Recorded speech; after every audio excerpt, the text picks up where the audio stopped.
Погода отличная сегодня в Стамбуле. Ребят, жара началась, все. Последний день комендантского часа. Сегодня воскресенье, у нас комендантский час, ребят. Жду вас, когда вы соберетесь. Как и обещала, по воскресеньям стрим, прямая трансляция из Стамбула. Влоги Турция. Влог из Стамбула. Канал Татьяна Обухова приветствует вас, ребят. Вон мальчиш в масочке на самокатике за хлебушком приехал. Сейчас поедет на завтрак домой. Хлебушек купил. Пекарни работают. В воскресенье магазины, все будет работать. Дежурные аптеки будут работать. Очень жарко, ребят, в маске. Маски, капец, жара, 35 градусов сейчас. А это только утро. Только утро, ребят. Приветствую вас, ребят. Спасибо, что пришли. Сейчас мы пойдем традиционно. Как и обещала, ребят, видите? Как и обещала. Я тоже маску на всякий случай приготовила, потому что должны это. Спасибо, ребят, за вашу активность, за вашу душевность в комментариях, за ваши лайки. Всех благодарю искренне. Сейчас, девочки.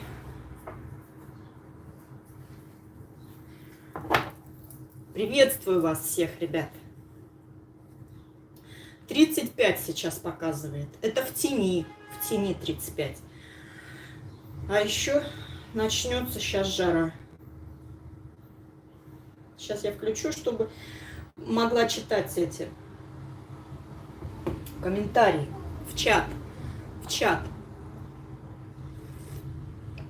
Жара началась, ребят, знаете, буквально 2-3 дня назад. До этого шли дожди. Дожди шли. Вот в среду мы ходили на вакцинацию, вакцинироваться. Какой лил дождь. Парилка была. Привет, привет, Беларусь. Спасибо. Спасибо, ребят. Почитаем. В среду по поводу самочувствия, ребят, по поводу вакцинации. Реакция, вообще говорят, на биотек вакцину, реакция американская, да, вакцинация у нас была, вакцины биотек. В течение 10 дней нужно ждать реакция какая-то в организме. Это может быть как температура, как у кого-то боли в суставах, да, мышечная боль какая-то. У нас нету, ничего нету. Буквально вот на вторые сутки у меня перед сном какое-то частое сердцебиение было. Я вот это заметила. У Айдена все хорошо, ничего нету. Он как занимался спортом, так по-прежнему ходит по утрам в спортсалон. У него ничего, и рука, говорит, у меня не болит. Я в этот же день приняла душ, и он тоже принял душ. Ничего, нормально. И вот на второй день такое ощущение, как будто я руку ударила, у меня синяк. Но она не болела, рука. А вот так вот прикосновение, и чувствуется как такое ощущение, как будто я ударилась, синяк. И вот когда вот так положишь руку, вот здесь как будто это боль от синяка. Вот такая вот чувство. А так вообще не болела. Может быть, это психосоматика. Так иногда хочется это почесать почему-то. Не знаю. А так нету ничего. Вообще ничего не видно. Где был место укола, вообще ничего не видно. Как я вам до этого раньше еще сразу изначально сказала, что вакцинация в Турции проходит по желанию, по вашему желанию. Нету никаких принуждений. Никаких принуждений нету. И это все бесплатно. И это все только для граждан Турции. По-моему, в каждой любой другой стране тоже только для граждан ее страны. Иностранцу вакцинацию в Турции не сделают. Потому что, во-первых, Айдын, как я вам раньше говорила, он брал через Эдевлет, через государственную систему онлайн, он запись брал в Махалинскую поликлинику. А я пошла сюда, вниз в Üsküdar, я сделала прямую трансляцию вниз в Üsküdar, Джами Мехримах Султан, там есть вагончик, палатка, такая, знаете, юрточка. Ну, это Кызылай, но это как Красный Крест. И вот туда, и у них тоже компьютер. Мы показали Кимлик, свой внутренний паспорт турецкий я показала, и по Кимлику меня ввели и сказали, да, вам положено по возрасту. Сейчас вот именно на этой неделе делали уже детям, ну как детям, молодым людям с 18 лет. Наш Октайчик еще не попадает по возрасту. И не просто вот я захотела, я пришла, и мне начали делать эту вакцину. Нет. Я должна попасть по возрасту в эту категорию. Я попала, мне 50 лет, я уже давно попала. Вот, девочки. По поводу... Что еще рассказать, ребят? По поводу... Типа вам надо ехать там... Муж гуляет. Рассказываю, ребят, рассказываю. Муж звонил. Он там делает зубы. У него зуб поломался у мужа. Как вы знаете, муж работает в Ташкенте. У него поломался зуб. И он пошел в клинику. Ну, популярная по Узбекистану. Офис есть этой клиники. Как Садаф, по-моему, называется это. Садаф Медикал. И он пошел, ходит, ему назначили... Но там еще, знаете, там еще действуют методы лечения зубов, именно непосредственно вот в этой клинике действует система Советского Союза, да, как вы помните, в десна уколы делали, курс витаминизированной терапии в десна, уколы делают, витаминки. Потом, как обычно, чистка зубов у него туда вошла. И лечение зуба. Пломбу, в общем, надо поставить. Сначала временную ставят, потом это. И он туда, естественно, через день, да каждый день ходит. Во время рабочего времени. И потом пришел на работу, а у него там турчанка. Но она семья. Они семья. Турчанка, девушка молодая, с мужем. Женщина, значит, архитектор в офисе сидит. Муж инженер. Они приехали из Турции, из какого-то города. Фирма их наняла. И они там в Ташкенте тоже это работают. Так с мужем познакомились.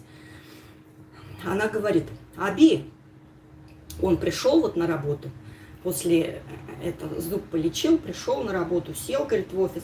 Она спрашивает у него, Аби, говорит, а что ты с молодыми девушками в больнице делаешь? Так что, девочки, там бдят, понимаете? Из-за меня, из-за того парня. Она за своим мужем бдит и за моим еще. Понимаете? А вы говорите это. Надо ехать, у вас там это. Муж гуляет.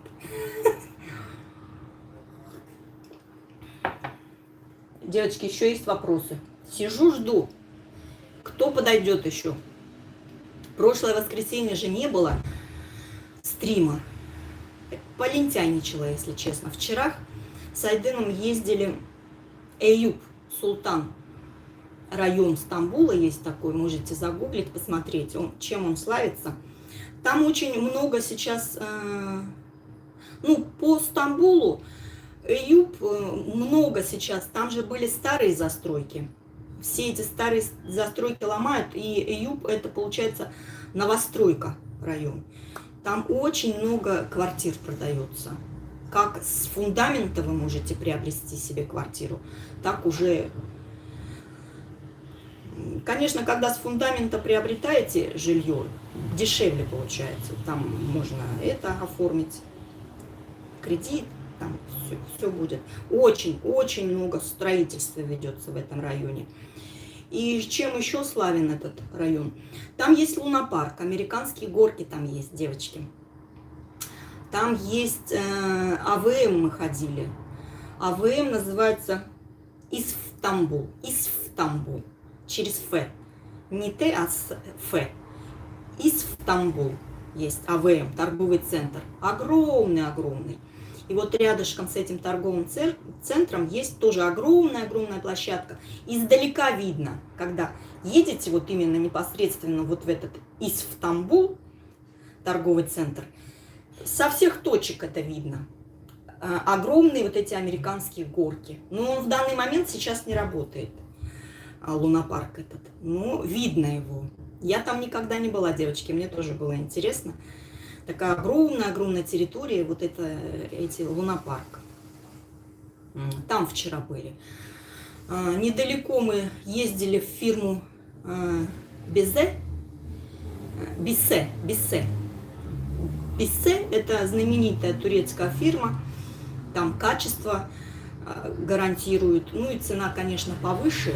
Раньше, как вы помните, есть видео у меня. Мы ходили в торговый центр «Капитоль» за рубашками и за брюками.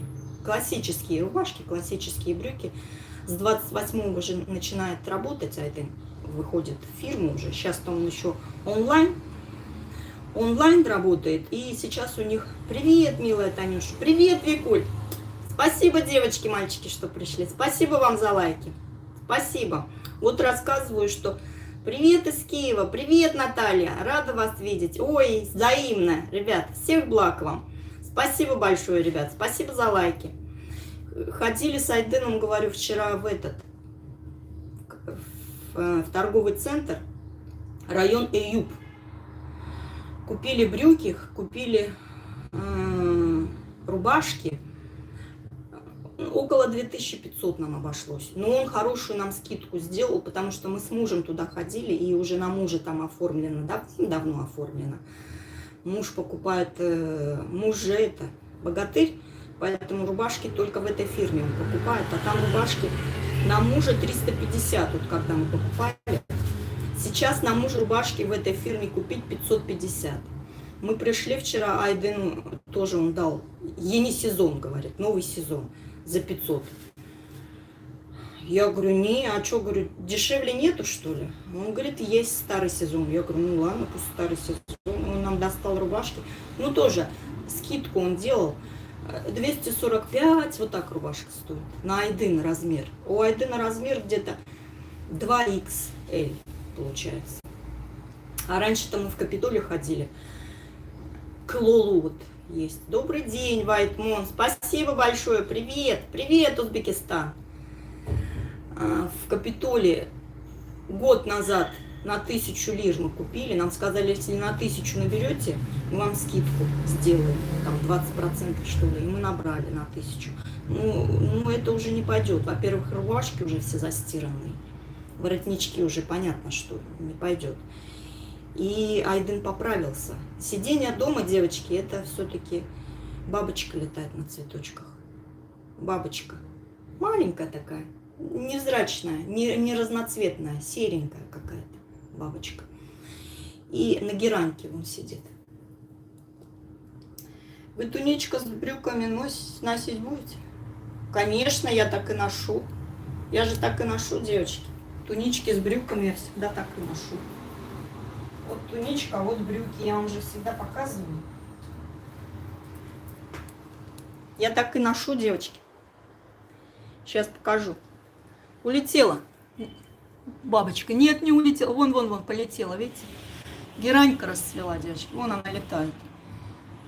Что она? Пыльцу, может быть, кушает с гераньки. Бабочка. А она всегда летает вот здесь. На гераньку всегда садится. О, девочки, смотрите, у меня лилия расцвела.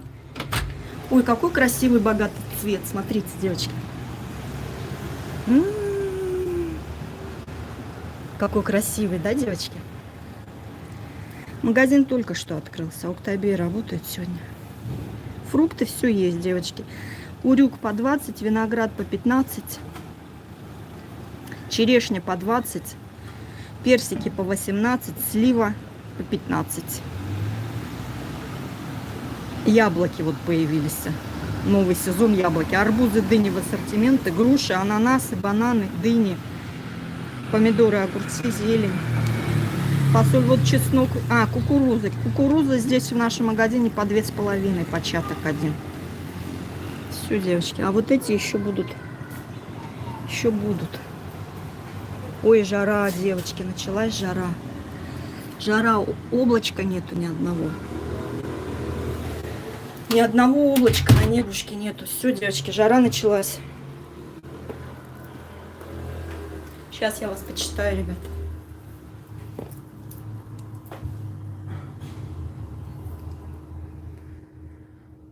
Сейчас почитаю. Брюки и юбка очень красиво. Да, девочки, мне тоже так неожиданно понравилось. Цвет еще такой насыщенный. Доброе утро, Татьяна. Сара Онер. Привет. Спасибо, девочки, мальчики, что пришли. Да, цвет великолепный. Ой, привет, Австралия. Привет, Псков. Привет. Привет. Спасибо большое, девочки, что пришли. В общем, брюки я всегда поддеваю. Я просто так тунички не ношу. Хотя они и ниже колена есть у меня, эти тунички, как я вам показывала. Я всегда поддеваю либо леггинсы, либо брючки какие-то, тоже разного фасона. Я просто так тунички не ношу. И платье, девочки, я тоже... Ну, в принципе, вот эта туничка, можно сказать, что это мини-платье. Понимаете? Я не могу. Мне что-то... Не получается. Очень жарко, девочки. 35 градусов сейчас. А сейчас только 11 час. А у меня же, как вы знаете, солнечная сторона. Мы вчера первый раз включили кондиционер. Уже и забыли, как кондиционер включается. Пришлось мужу писать, отсылать фотографию. Он потом нам это объяснил, что какую кнопочку нажать, чтобы именно эта подача хорошая была. А то включишь, будет работать как вентилятор, а нам же нужен кондиционер. Как вы всех запоминаете, кто откуда? Ой, вы же мои постоянные. Вы что, ребят, я вас так люблю. Вы мои постоянные. Я не всех помню, честно. Не обижайтесь. Спасибо большое. Не обижайтесь. Я не всех, конечно, помню. Но помню. Постоянных я помню. Спасибо. Спасибо. В общем, там вначале немножко рассказывала, где мы вчера были. И так что следующее видео вот я вот загрузила. Сейчас его немножко обработаю. Напишу там немножко. Накалякаю.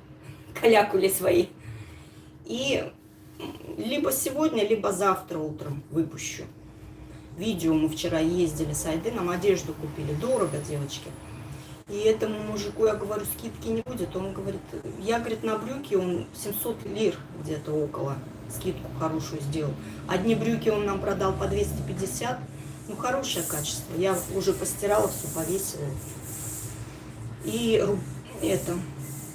вторые. Ну, вот хотите, я вам покажу. Биссе фабрика. Биссе. Не знаю, как интернет. Ну, вроде будет оттуда. Сейчас я вам покажу. Маску оставила. Должны принести посылки сегодня. Хоть сегодня же последние денечки у нас. Девочки, этого. Вот, одну белую рубашку купили. Одну вот такую, но это хороший хлопок. Хлопок это, девочки. А, это мое. Потом вот такую купили. Доброе утро, Рита. Привет, привет, Риколь. Ритоль, привет. Спасибо, что пришли. Вот такую тоже купили. И вот 3 панталона. Классические. На изнанке они перевернуты. На изнанке. 2 черных. И 1 синий. Девочки. Как вам показать? Вот. Вот, девочки. Писсе. Дорогие. Панталоны дорогие. По 1500, по 750.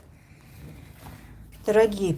Самые дорогие брюки. Это классика. А рубашки... Так как это новый сезон по 550, а так как это старый сезон по 350, но он нам сделал скидку, за 250 отдал вот эти рубашки. 235, вот так вот. Гладить теперь, девочки, надо. Хорошие рубашки. В общем, вот так, девочки. Вот вам. Покажу сейчас, девочки. Кто не знаком, это мой... Это вот настоящий мой турецкий муж, девочки. В узбекском халате. Видите? Это узбекские коллеги ему. Это оригинал, из фотографии сделали. Очень сильно похож. Смотрите, профиль какой. Нос. Видите, девочки? Глаза голубые. Лысый, уши на растопырку. Это все мой муж, девочки. Вот турецкий султан. Поняли, девочки? Вот это я. Я со своим мужем. Вот гитары, девочки. Помните? Гитарка-то. Айдына. Ну, это мужа гитара. Это Айдына. Это вот Айдына гитара. И вот это тоже Айдына гитара. А здесь это принтер стоит. Девочки, здесь шарабара. Вон масло там, туалетная бумага стоит. Это классическая гитара, девочки. Все. Здесь у нас шарабара, всякие это, туда как склад, короче. Ну, там компьютер тоже стоит. Типа кабинета. Мальчишки еще спят. Маску вот поставила, должны посылки принести. Девочки, я с Трендюла заказала посылки. Мне вчера половина пришло, половины еще нет. Вот я жду. Сегодня воскресенье, но посылки могут принести. Жду. Надо маску отзвать и брать посылки. И это. Что заказала? Я вам покажу. Сняла видео. Вот до конца принесут посылки. Я вам покажу. Матрикс. Фирма. Заказала. Вот вчера попробовала. Мне понравилось. Водафон мне отправил это сообщение. Заказала шампунь и кондиционер. Чтобы для поддержки блонда. В общем, много чего, девочки, заказала. Маски хорошие. Кто знает корейскую фирму? Корейская фирма Миша, типа. Ну, если прочитать, Миша будет. Галина Иванова. Привет, Сибирь. Привет. Спасибо, девочки, что пришли. Маску. Потом Нивея маска тоже за 1 минуту. Детокс. Тоже. В общем, я штрудировала Трендюл. Косметические средства. С чего все началось? Помните, я ходила вот в этот наш магазинчик там. Заказала же я. Он говорит, только в понедельник вечером. Вот завтра вечером. Айдын говорит, а что ты, зачем ты, говорит, заказала? Он точно так же в интернете закажет и тебе втридорого продаст. Я говорю, ну найди, говорю, мне. Он говорит, на Трендюле же есть. Мы, короче, зашли. Девочки, там такие цены шикарные. Или я, может, на скидке... На день скидок попала. Короче, цены. А теперь не могу пойти сказать, не заказывай. Ну, соседи же мы.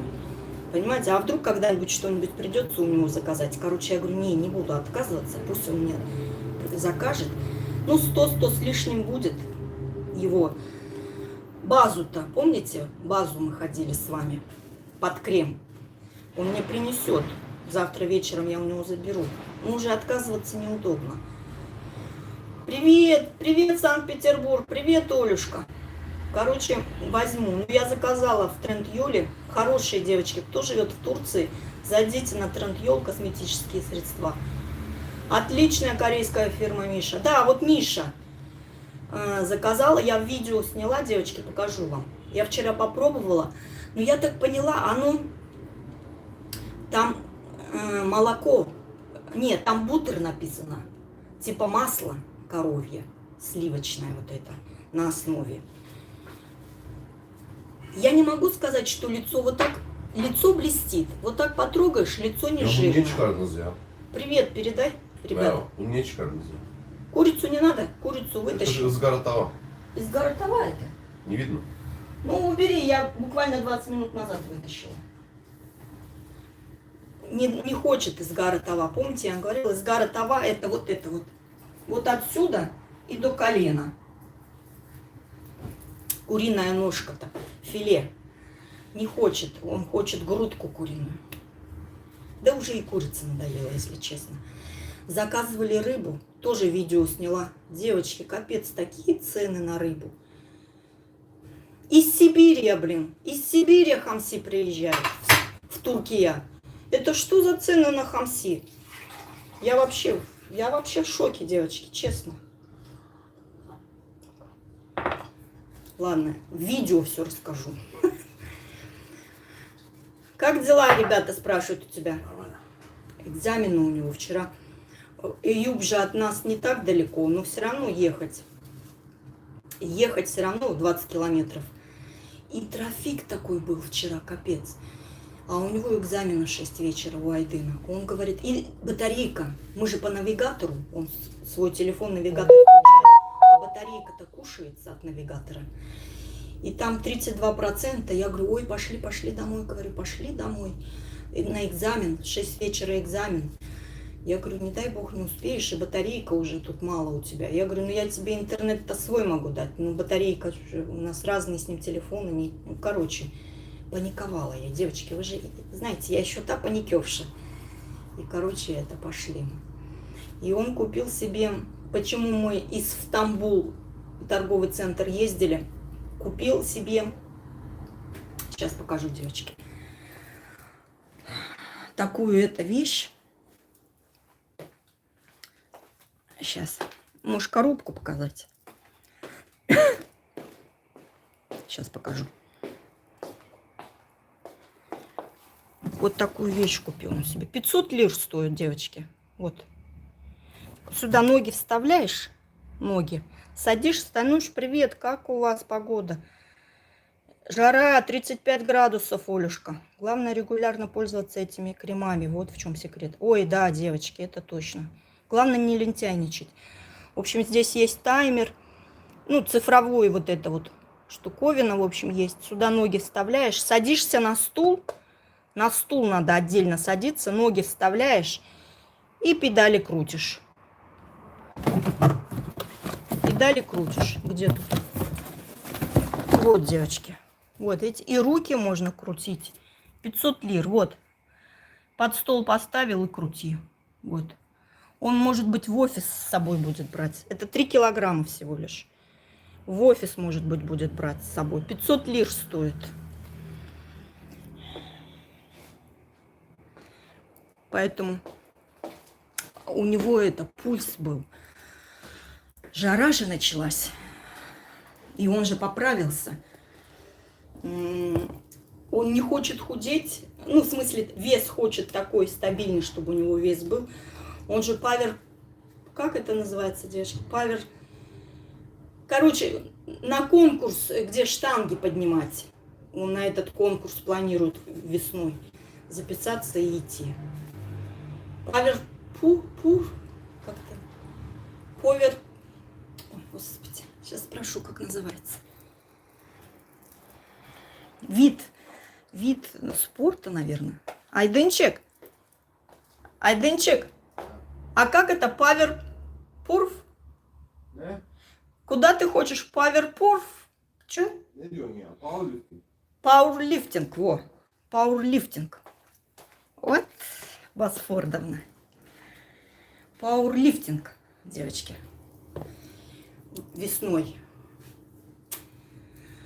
Вот блины поэтому ходит в салоне.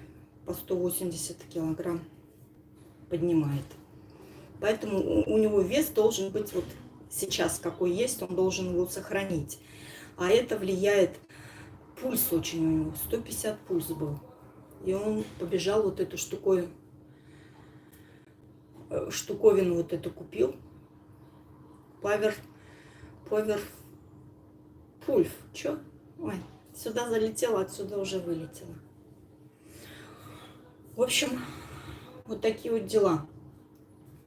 Потом, что еще, девочки, можно сказать? Про мужа ответила. Потом, девочки, вот это вопрос, да? Вот. Из Австралии вопрос у меня был. Вы всегда были такой? В смысле, до онкологии у вас тоже был такой? Ну, как это сказать? Позитивный настрой на жизнь. Не, девочки. Не. Моя нога заболела в 98 году. В 98 году я почувствовала боль. Потом все это как-то там, ну, всякими средствами мы там лечились, в Ташкенте мы жили. Туда ходила, физиотерапию там мне назначали всякие разные. Током меня лечили там, чем только не лечили. Оно все больнее, потом... А где болит, непонятно. Не было же всяких МРТ, еще не было в то время ничего.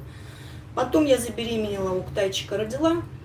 Потом, а нога болит.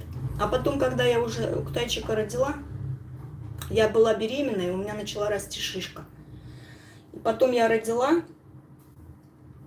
кормила Уктая. И было 8 месяцев, я пошла первую операцию сделала, и мне взяли этот,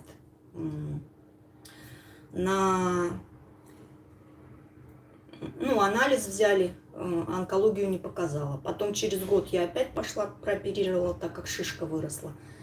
Опять пошла, сделала. Во время операции берут кусочек, на гистологию отправляют. В этом же институте делают гистологию, потом еще 2. А что случилось? Повторное подключение. Сейчас, девочки. Не посмотришь. Интернет, что ли, переподключался? Жалко будет, если интернет переподключался. Какой интернет, интересно, сейчас у меня включился? Повторное переподключение было у меня написано. Все нормально? А также обычно не квакаю. Все нормально, слышно и видно, да, девочки? А то я боюсь, если интернет будет домашний, то будет вообще кваканье. Будет это проблема. А если с телефона интернет сейчас у меня, то более-менее будет нормально. Да, нет, да, нет, да. И все, и потом, когда уже после второй операции, она мне сказала, на третью операцию также через год я пришла к Надежде Владимировне, она говорит, хватит шутить. Я, говорит, тебе больше ничего не буду делать, иди вот туда-то, туда-то меня отправила. Нормально, не отключался. Ну все, девочки, все, спасибо большое. Спасибо, роднулики. И все, и потом она меня отправила в другое место. Я в другом месте сделала, и мне на гистологию анализ отправили. Это был год 2007, вот так вот, 2006 или 2007 год. Спасибо большое. И тогда мне уже гистология показала во всех вот в этих 3 местах, куда мы отправляли, в Ташкенте, что у меня это онкология. Один написал под подозрением, типа, нужно глубокое исследование. И потом профессор один сказал, который вот это все изучал, он сказал, что да, у тебя, говорит, есть онкология. Так как там же нужно сделать правильный разрез и под микроскопом все это изучить. Езжай, говорит, у тебя есть возможность в Турцию. Езжай, говорит, Туркия и лечись. Если нужно, говорит, чистку повторную тебе там они пусть делают. И лучевую терапию. Может быть, говорит, химиотерапию тоже назначат. И мы пришли, и вот я же вам ходила, рассказывала, что у меня, конечно, удручающее было состояние. Я не верила. Я до этого, знаете, я была злой. До 3-й операции я всегда была злой. Почему? Потому что у меня было плохое всегда настроение, у меня всегда болела нога. Мне было больно ходить. И лежать было больно, и ходить было больно. И я была злой. Характер у меня был злой. Привет! Привет! Спасибо, девочки. Я была злой, девочки. Я не была позитивной. Я была негативной. И потом вот после 3-й операции я не верила, когда мне сказали. Я плакала, но я не верила. Я говорю, я не верю, не может быть. Не верю, говорю, неужели это так? Вот так бывает. И когда мы сюда приехали, повторный, нам же дали баночки вот эти. Мы здесь повторно муж отдал, сделали. И здесь уже турецкие доктора подтвердили, что да, говорит. Более развернутый диагноз поставили. Саркома и более развернутая саркома. Там дополнительные всякие характеристики написали. И все. И тогда у меня уже как-то душа успокоилась, что 2 страны, Узбекистан и Турция, мне говорят, что ты онкобольной. И как-то... И я успокоилась, душевно успокоилась. И я решила... Интернет же уже в то время был. Я решила всякие видеоролики посмотреть на той же площадке YouTube. И решила, что надо быть позитивной. И вот с 2008 года, можно сказать, да, Тань, хроническая боль меняет характер человека. И вот, да, с 2 подключения. А что такое, я не поняла. И мотивировали меня видео. Я послушала других людей, как они, что надо на мир смотреть позитивно. И все, и я потом начала. И я вижу, как муж начал это меняться, он начал расстраиваться, плакал всегда. Мы вот здесь вот ходили по докторам, он постоянно плакал. Я говорю, хватит ныть, блин, что ты ноешь? Не умру я. Я вот так ему всегда говорила. И все, и как-то я стала позитивно к жизни относиться. Думаю, ничего, прорвемся. Прорвемся. Ну, я что хотела? Я хотела, что мне сейчас нельзя уходить. У меня еще птачек маленький, айдынчик маленький. Мне надо их чтобы они подросли. Потом можно. Сейчас нет. Дети маленькие. И, короче, я смотрю, муж такой кислый всегда ходит. Думаю, ой, надо собираться. И я как-то собралась. Больше с юмором. Не каждый, конечно, понимает мой юмор. Допустим, я со свекровью, свекровь нет, со свекром больше как-то мы юморим.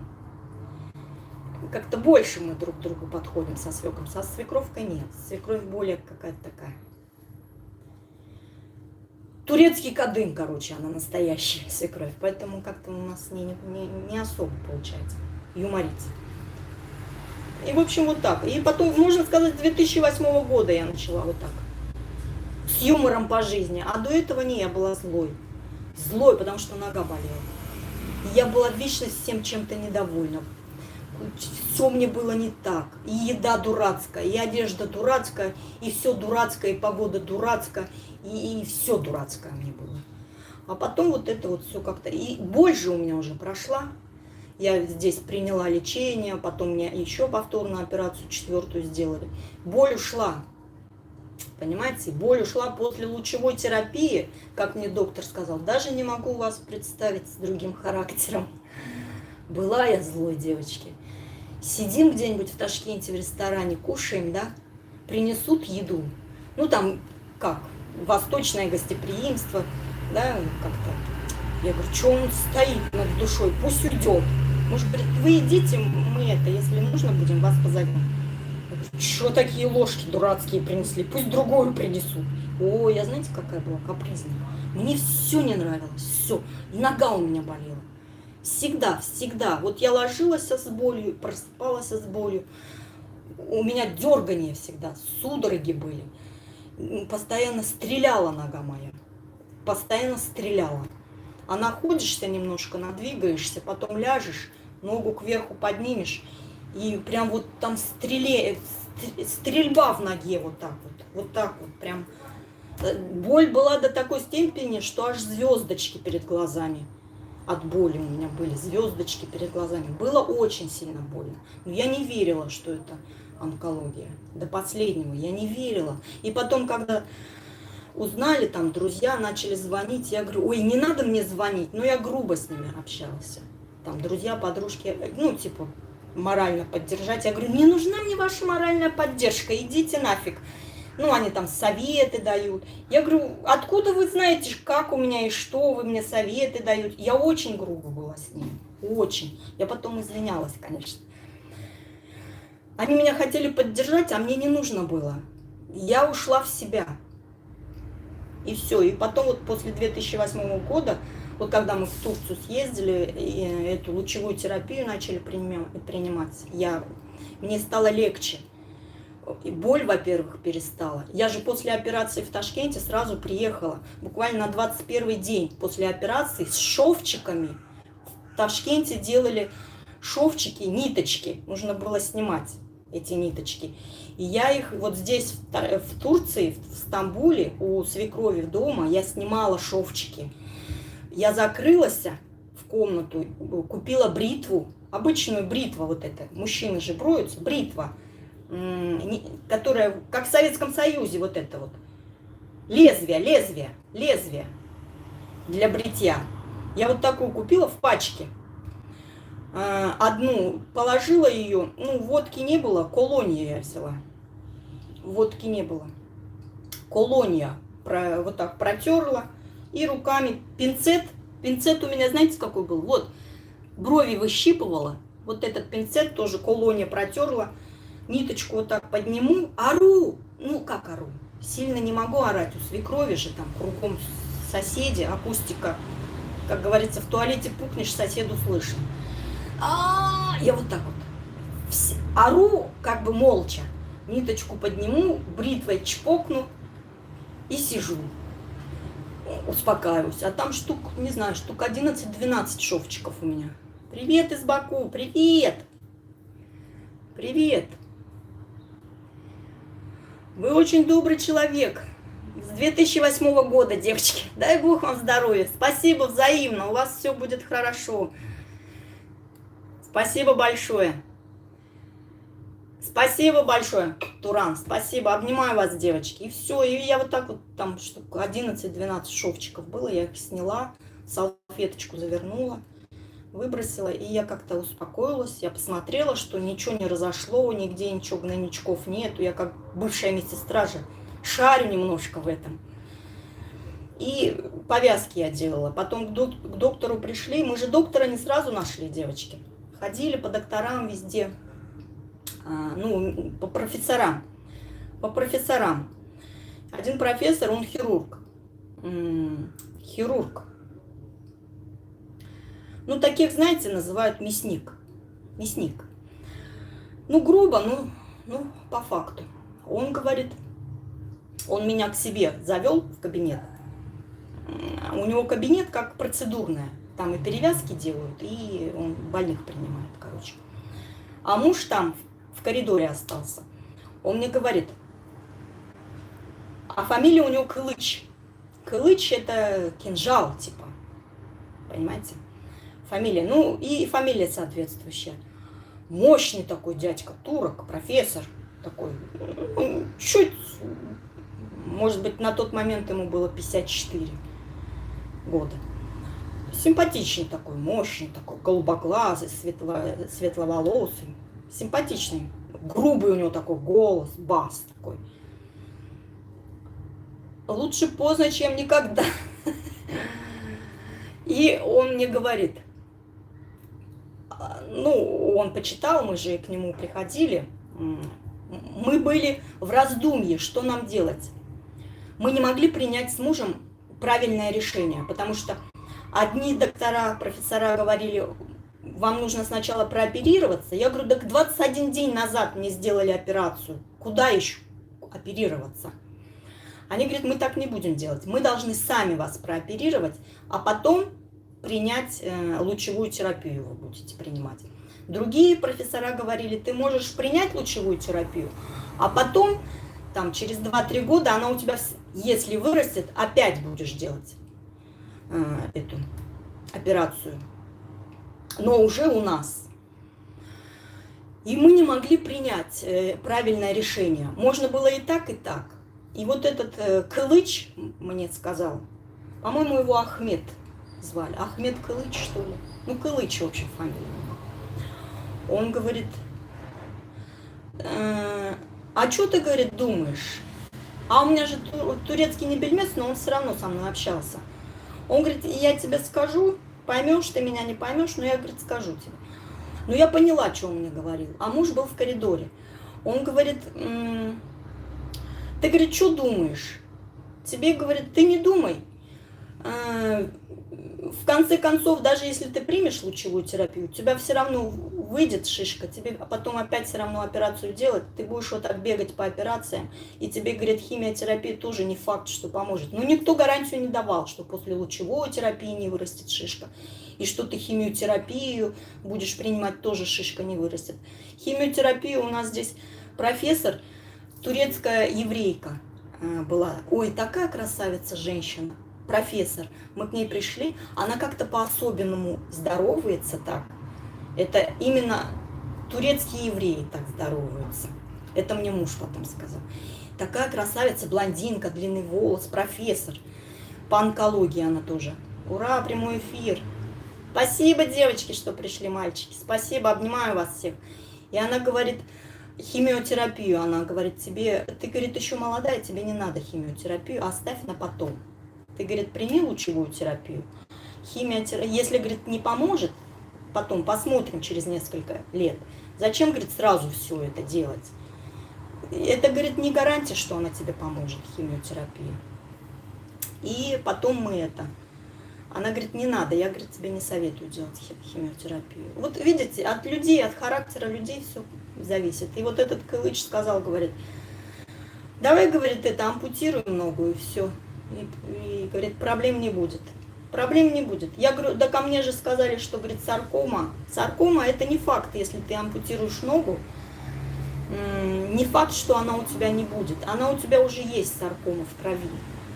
Понимаете, в крови саркома уже есть. И по крови она может перейти в легкие осложнения. Саркома осложнения на легкие делает. Я говорю, а где гарантии? Нет уже гарантии, что я от саркомы избавлюсь. Я просто избавлюсь от ноги, типа болеть не буду. Сейчас, говорит, такие шикарные протезы есть, там то все. Короче, уговаривала на операцию. Ну, я заплакала. Я говорю, а до какой степени удалят, ампутируют ногу? Я-то думала, просто стопа. Он говорит, нет, выше колена вот настолько. Я говорю, нифига себе. А у меня у деда жена, выше колена у нее нога. И я как посмотрела, она с 35 лет, сейчас ей уже 73, вот она сколько лет страдает с этим, в Ташкенте живет. Я говорю, не, пока есть у меня возможность сохранить ногу, я буду ее сохранять. Когда уже приспичит совсем, тогда это. А сама думаю, если приспичит, то к тебе не приду. Может быть, он, как бы, спасибо ему за честность, да, за его мнение, но мне в тот момент его вот эта вот честность не нужна. Мне было очень это обидно, я очень плакала после его слов. И я сказала, я к нему больше не приду на прием. А профессора между собой же общаются, и мы там потом профессорам сказали, что нам вот так вот сказал. Он говорит, он же хирург, он вам свое мнение рассказал, так как он хирург. Он оперируемый профессор, оперирует, он хирург. Он вам сказал свое мнение. Это не значит, что он плохой доктор. Он говорит, как специалист, он шикарный. Ну, говорит, он вот такой вот, немножко грубоватый, ну вот. Я говорю, не, я к нему больше не пойду. И потом ему нас профессора говорит, он вас зовет. Он, ну, может быть, говорит, извиниться хочет или что. Я говорю, не, я к нему больше не пойду. У него, говорит, у него нету никакой врачебной этики. Он мне вот это вот все в глаза сказал, блин, и что? Я очень обиделась, я не пошла, короче. Нет, моя семья на море не ездит, девочки. Мы не ездим на море. В смысле, моя семья, вот я и мой муж, мы не ездим. Брат в данный момент сейчас отдыхает в Анталии у нас. Старший брат мужа отдыхает в Анталии. Где, ну, они каждый год туда ездят. Где, в каком месте, мы не знаем. И младший братишка тоже у нас ездит. Свекровь нет, у нас не ездит на море. Именно вот купаться в море она тоже не ездит. Ни свекр, ни свекровь. Младший брат, сейчас же еще запрещено из Голландии, они в Голландии же живут. Ну, я думаю, они ближе, может быть, к августу, в августе, может быть, приедут. Я не знаю еще, мы на эту тему не общались. Из Голландии сюда отдохнуть. Может быть, приедут, а может быть, нет, потому что они уже давно, года 2 не были. Так они каждый год ездят по несколько раз. А из-за вот этого локдауна не было возможности приехать, они уже соскучились. Наверняка приедут вот летом, ближе к осени. В общем, жара началась, девочки, в Стамбуле. 35 градусов сейчас. Сейчас, наверное, уже на солнце все 40. Привет, Верочка, спасибо большое. Да, каждый доктор смотрит со своей колокольни. Да, ну, в общем, вот я вам ответила, да, какой я была и какой я сейчас. А потом я решила, что, может быть, и хорошо, что он так сказал, да, как бы вот так вокруг да около не ходил, но прямо мне сказал, хочешь принимай, хочешь не принимай. Ну вот такова правда. Я говорю, ладно. Сколько хватит мне, сколько мне суждено ходить с 2 ногами, я столько буду ходить. А как там дальше будет, не знаю. И единственное, что я всегда хочу, чтобы, вот даже вакцину, да, вакцинироваться, принимать вакцину, не принимать, вакцинироваться, не вакцинироваться, а вдруг какие-то осложнения будут в моем случае. Я единственное всегда говорю, что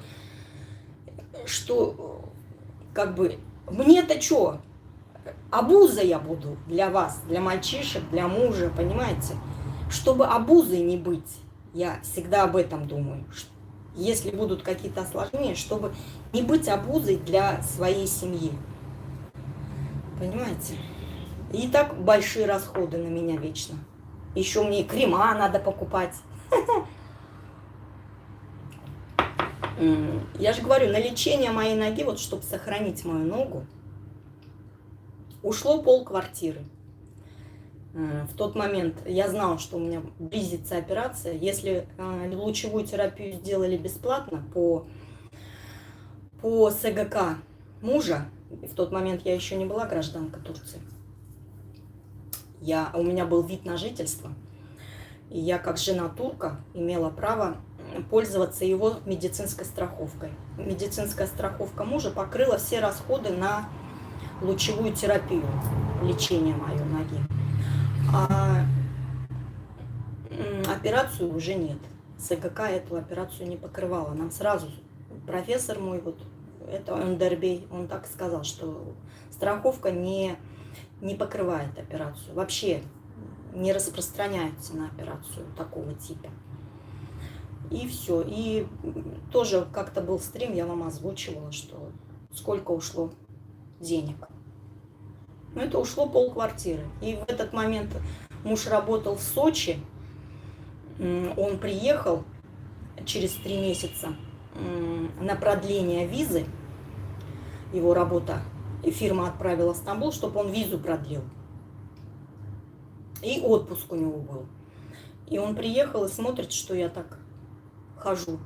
Говорит, а ты мне почему не сказал, что ты так ходишь? Ну, шишка выросла, короче. А шишка же не просто выросла, она там уже их множество выросло. Много маленьких выросло. Я говорю, ну ты же работаешь, зачем тебя это? И все, и он позвонил на работу, сказал, что он не приедет. Когда он приедет, не знает. Его не уволили, его целый месяц держали, и ему за этот месяц заплатили. И вот этот месяц он мной занимался. Операцию вот сразу мы пошли делали. Тоже рассказывала же. На операции в Medical Park мне Önder делал операцию. И все. И поэтому я обуза, понимаете. Муж бросил работу, потому что жена... А что ж такое? Повторное подключение. А что это происходит у меня? Может быть, у меня интернет тоже в телефоне мало? Может, я его уже за месяц весь схавала, этот интернет свой телефонный пакет. Сколько у меня? 6 гигабайт у меня. Может, сейчас я платно сижу. В общем, вот такие дела, девочки. Я не была такой доброй. Я злой. Я сейчас на любую ситуацию стараюсь позитивно смотреть. Даже на самую гнилую, на самую плохую. Не хвастаюсь, вот говорю честно. Стараюсь как-то с юмором. Потому что, ну, как бы на здоровье это. Чтобы на здоровье не отразилось. Ну, а там сколько суждено на 2 ногах ходить, столько и буду ходить. Лишь бы обузой не быть. Поэтому вакцину вот я тоже думала все. Делать, не делать, какую делать. Все тут на уши это, а мне на уши нельзя. Я должна сама. Я сам, как Айдын маленький был, 1 год и 8 ему было, мы пошли в Демир, супермаркет в Ташкенте жили. Стоим на дороге, светофор, ждем. Он говорит, я сам. Я говорю, дай ручку машины еду. Я сам.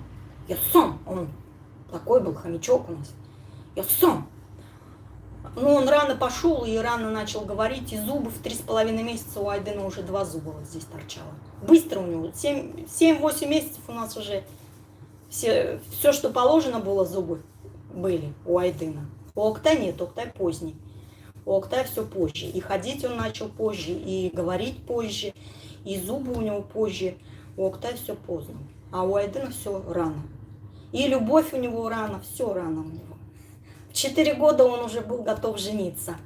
Я, говорит, буду жениться, дура. А она говорит, она мне что, говорит, сказала? Помните, Суфико? Где же ты, моя Суфико? Невеста-то соседнего подъезда. Девочка, красавица, красотка, грузинка. Семья грузины. Айдын говорит, вырастем, будем жениться. А на следующий день они встретились, на прогулке гуляли вместе. Встретились, а она говорит, а как же мы будем с тобой жениться? Ты турок, а я грузинка. Видать, родители научили. Он пришел злой, по-французски. Говорит, дура, я ей жениться буду на ней, а она не хочет.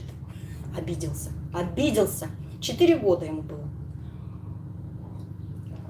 Ой, все рано, он все рано познал. В 5 лет мы сюда приехали, пошли в книжный магазин, он нашел себе энциклопедию детские, там органы человеческие половые были нарисованы. Он схватил эту книгу, энциклопедия детская, именно вот детская. Но там были половые органы нарисованы, человеческие. Он полистал, он читать умел, таблицу умножения знал. Я с ним занималась, потому что он полистал, сказал, хочу эту книжку. Ну, мы так полистали с мужем, вроде ничего такого, детская же энциклопедия. Купили. Вот здесь в Стамбуле, на Кадыкёе, книжный магазин мы ходили. Приехали в отпуск, ему было 5 лет. Пошли, он нашел эту, схватил, картинки понравились. Полистал, сказал, я хочу эту книжку. Его интерес был. Интерес. И все, мы ему купили. И всякие разные энциклопедии. До сих пор они у нас есть. Купили. Октай нет, Октай не интересовался как-то. Октай поздний ребенок. Как-то у него все это поздно проявляется. А Октай очень... А у Айдена все это рано. Все это быстро. Быстро и моментально у него все это загорается. Ему быстро надо все это узнать. И потом он это узнал, он успокаивается, и все. И дальше как-то... И дальше... Летим дальше, как говорится. У Айдена... Вот 2 мальчиша... Одинаковые родители, но разные по характеру. Они очень разные. Айдын в каких-то вопросах мягче, а в каких-то вопросах грубее. Октай наоборот. В тех вопросах, где Айдын будет грубый, Октай будет мягкий. А в тех вопросах, где Айдын будет мягкий, Октай будет грубый. У них как-то вот так. И если Октай подходит к Айдыну, там обнимает его как-то, что-то, Айдын орет вечно. А если Айдын подходит к Октаю, Октай терпит. Я говорю, а что ты терпишь, что же ори? Он говорит, ну это же Аби, это же старший брат. И Айдын, я говорю, а ты хочешь быть старшим братом у Октая? Он говорит, не. Я говорю, а что, ну типа ответственность большая. Не хочет. Не хочет. И вот 3 брата у свекрови, 3 сына у свекрови, и они все разные по характеру. И по росту они разные, и по комплекции, по килограммам разные. И внешне нет, не разные. Вот так внешне головы их поставишь, если, понятно, что они братья. Нет, по характеру разные. По взгляду на жизнь в каких-то вопросах тоже отделяют. Разница чувствуется. Девочки, вы, может, мне пишите что-нибудь, а я сижу, трындю, вас не читаю. Айдын у вас уже 4 года был мужичком. Да. Он же это говорит, ой, Танечка, ты такая оптимистичная, светлая и жизнелюбимая. Да? Девочки, чё-то. Вот Босфордовна-то я же еще прочитать-то сразу не могу. Девушка я, конечно, я девушка. Дай Бог тебе здоровья, всегда заходи к тебе. Получаю положительный заряд. Спасибо, дорогая. Спасибо большое. Спасибо, девочки, большое. Обнимаю вас, роднулечки мои. Спасибо, Вера, обнимаю. Хорошие люди, да, хороших людей больше. Даже в самом какашном человеке все равно хорошенство проявится, девочки. В той или иной ситуации все равно есть. У хорошего мужа не может быть жена обузой. Ну, девочки. Спасибо, девочки, спасибо большое. Ой, спасибо за лайки. Спасибо большое, девочки. Резида, спасибо большое. Девочки, всех вас обнимаю. 2 глазами и ушами вас слушаем. Спасибо. В общем, разные. разные, но все равно вот мужа я смотрю, я говорю, муж, ты чем старше по возрасту становишься, тем ты больше мне напоминаешь свою маму. Где-то в чем-то он отца напоминает, ну вот свекра, но в основном маму. Характер все равно мамы больше. Вот если сейчас слушает, обидится. Обидится, скажет, зачем ты это говоришь? Зачем ты это говоришь? Короче, девочки, в начале стрима говорила, зуб поломался у мужа, в Ташкенте же работает. Ходит по больницам там, по поликлиникам, по стоматологии ходит. А там Татьяна Григорьевна, врач, стоматолог, клиника Седав, по-моему, девочки, в Ташкенте. Но она по Узбекистану тоже есть. И она еще говорит, ну, женщина уже пенсионер, глубоко пенсионер уже. Я говорю, ну, видать, с советской закалки. Да, говорит, советской закалки. Она там ему назначила много чего. В общем, занимается зубами. А там его из этажа в этаже, из этажа на этаж там. Короче, девочки молодые, он как хвостик за ними ходит. А на работе у мужа есть турчанка, женщина работает. Она архитектором работает. Ну, она с мужем там в Ташкенте работает. Муж инженер, а она архитектор. И вот в Ташкенте они в офисе, короче, сидят. Муж говорит, после очередного посещения стоматолога прихожу на работу в офис, сажусь, а мне эта турчанка говорит, Аби, говорит, а что это вы с молодыми девушками-то по больницам ходите? А я, говорит, не понял сначала. Какими, говорит, девушками? А что, говорит, с ними, с молодыми-то девушками по больницам ходить? Зачем, говорит, с ними ходить? Она говорит, а я вас видела. Вы, говорит, мимо меня прошли, даже не поздоровались. Ну, понимаете, она с намеком-то. Он говорит, а я тебя не видел. Я говорю, а ты что, правда ее не заметил? Да, говорит, конечно, ну, женщина закрытая, девушка закрытая, и еще маска, короче. На лбу же не написано, что это она, понимаешь? Мало ли кто это. Прошел и прошел, даже не обратил внимания. А она его заметила, увидела. И говорит, что это вы там с молодыми девушками по больницам бегаете? Что вы, говорит, делать? Ну, а что, говорит, что делать, говорит, с молодыми девушками в больнице? Я говорю, какая молодец, и за своим бдит, и за моим еще поглядывает. Вот, девочки, понимаете? Сейчас воду себе налью. Ой. Так что турчанки везде успеют. И за своим, и за еще за того парня приглядывают. Так что я не переживаю, девочки, насчет того, что муж гульнет. Я ему всегда говорю, да на здоровье, любименька, лишь бы тебе было все хорошо. Чё?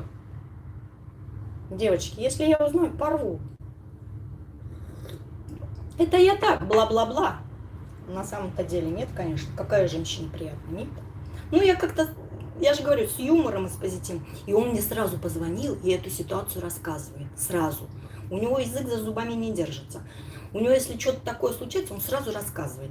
Если не может рассказать, у него на лбу вот здесь написано. Я говорю, ну рассказывай, что там у тебя произошло, рассказывай. Он говорит, откуда ты знаешь? Я говорю, у тебя вот здесь все написано.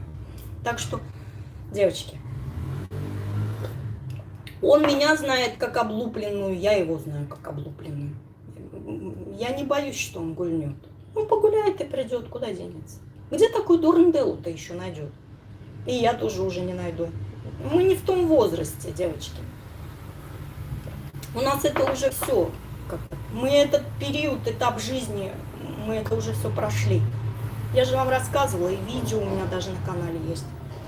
Ну и вот насчет этого. Но он ревнивый муж. Муж очень ревнивый. Что про мужа говорить? Я уже вам говорю, свекру 83 года, он до сих пор переживает, чтобы у него жену 73-летнюю не увели. Понимаете? Переживает за свою старушку. Мать не, мать, может, в душе, да, но она так словесно никогда не выражает свои эмоции на эту тему. Спасибо, девочки, за лайки. Спасибо большое.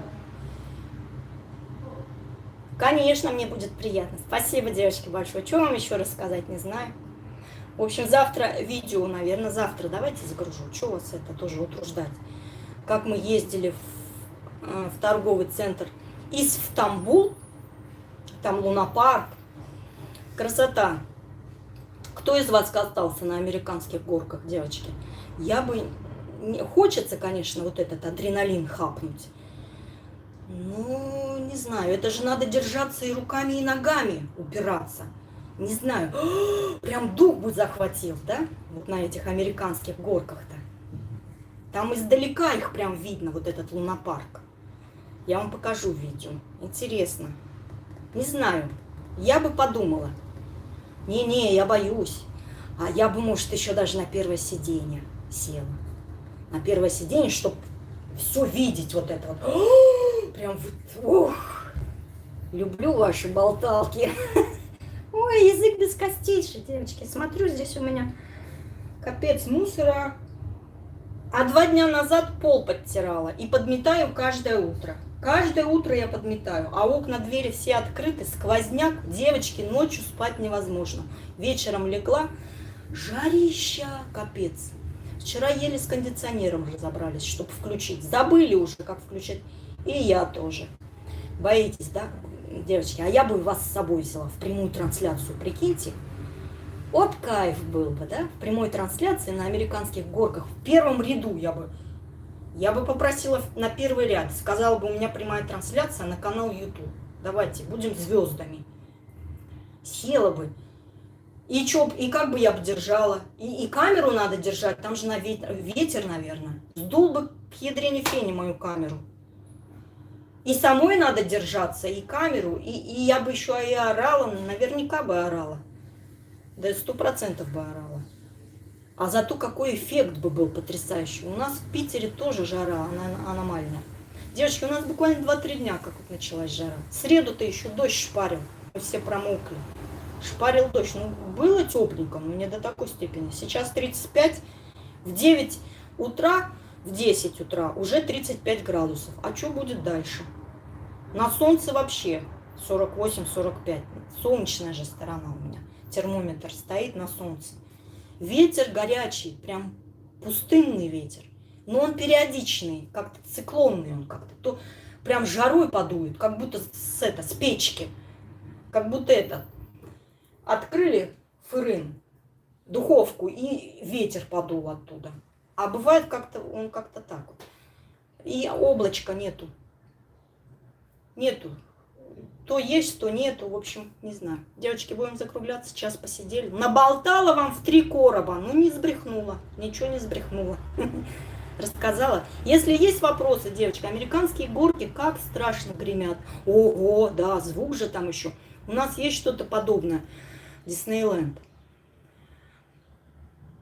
И всегда покупают годовые пропуска. И у нас тоже есть. По молодости любила, а сейчас не затащишь. А я бы хотела вот этот адреналин хапнуть. Да? Потом же, это же кайф такой, стресс для организма, адреналин. Потом, ух это. И мне бы хотелось в прямом эфире. Ну вот и звук действительно. Вот про звук я не подумала. Я подумала, что я буду орать. Я вот это подумала. И как держать? Как это держать-то? Чтобы ветром не унесло. Не знаю, девочки, но это ехать опять далековато. И одна же я не справлюсь, мне нужен какой-то помощник. Муж точно не пойдет со мной. Мальчишки, Октай точно не пойдет, Айты. Да я могу и одна сесть, меня бы только довезли бы. Я, может, на горку бы и одна бы почапала. Как бы помощники не нужны. Я вот переживаю, как держать камеру. Не знаю.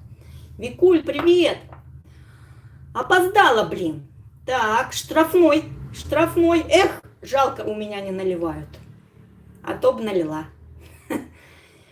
Спасибо большое, Викуль. Всех благ вам, ребят. Всего самого доброго и светлого. Всем здоровья, всех вас обнимаю, всех люблю. Вот мне прямо за это заинтриговали прям с этими американскими горками. Сейчас вот только допетрила, что можно же так сделать. Ну ладно, на будущее галочку сделала себе, что будет такая возможность, если. А вчера в торговом центре были, там была музыка. Барабаны, зурна, там трубы. Такая классическая турецкая музыка. Артисты пришли, стояли прямо внутри торгового центра. И ребятишки танцевали там. И мне тоже так понравилось. И музыка такая же хорошая была. Спасибо за эфир. Спасибо, девочки. Давайте обнимаю вас всех. Спасибо, ребят, большое. Спасибо. Всех благ вам.